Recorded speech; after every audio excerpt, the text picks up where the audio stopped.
When the Pharisees, along with some scribes who had come from Jerusalem, gathered around Jesus, they noted that some of his disciples were eating with defiled hands, that is, without washing them. For the Pharisees, and in fact all Jews, do not eat without thoroughly washing their hands, thereby observing the tradition of the elders. And on coming from the marketplace, they do not eat without first washing.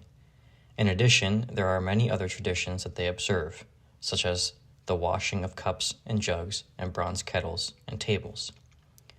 Therefore, the Pharisees and the scribes asked him, "Why do your disciples not follow the tradition of the elders, but eat with unclean hands?" He answered, "How rightly Isaiah prophesied about you hypocrites, as it is written, 'This people honors me with their lips, but their hearts are far from me. In vain do they worship me, teaching as doctrines the commandments of men.' You thrust aside the commandment of God in order to preserve the traditions of men." Then he said to them, "How cleverly you have set aside the commandment of God to preserve your own tradition. For Moses said, 'Honor your father and your mother,' and whoever curses father or mother will be put to death. But you say, 'If anyone tells his father or mother, anything I might have used for your support is Corban, that is, dedicated to God,' then he is forbidden by you from that very moment to do anything for his father or mother. You nullify the word of God for the sake of your tradition that you have handed down, and you do many other things just like that." Then he called the people to him and said to them, "Listen to me, all of you, and understand. There is nothing that goes into a person from outside that can defile him. The things that come out of a person are what defile him. If anyone has ears to hear, let him hear." When he had gone into the house away from the crowds, his disciples questioned him about the parable. He said to them, "Then are you also without understanding?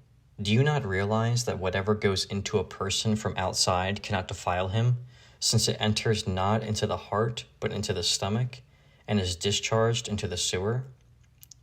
Thus he pronounced all foods clean. Then he went on, "It is what comes out of a person that defiles. For from within, from the human heart, come evil thoughts, unchastity, theft, murder, adultery, avarice, malice, deceit, indecency, envy, slander, arrogance, and folly. All these evils come from within, and they defile a person." He moved on from that place to the region of Tyre. He went into a house and did not want anyone to know he was there, but he was not able to avoid being recognized. Almost immediately, a woman whose daughter was possessed by an unclean spirit heard about him and hastened to fall down at his feet. The woman was a Gentile of Syrophoenician origin, and she begged him to drive the demon out of her daughter. Jesus said to her, "Let the children be fed first, for it is not right to take the children's bread and throw it to the dogs." She replied, "Yes, Lord, but even the dogs under the table eat the scraps from the children." Then Jesus said to her, "For saying this, you may go. The demon has gone out of your daughter." And when she returned home, she found the child lying in bed and the demon gone. Returning from the region of Tyre, Jesus traveled by way of Sidon to the Sea of Galilee and into the region of the Decapolis. Thereupon people brought to him a deaf man who had a speech impediment, and begged him to lay his hand on him. He took him aside, away from the crowd, and put his fingers into the man's ears, and spitting, touched his tongue. Then, looking up to heaven, he sighed and said to him, "Ephphatha," which means, "Be opened." At once the man's ears were opened, his tongue was loosened, and he spoke properly. Then he ordered them not to tell anyone, but the more he ordered them not to do so, the more widely they proclaimed it. Their astonishment was beyond measure.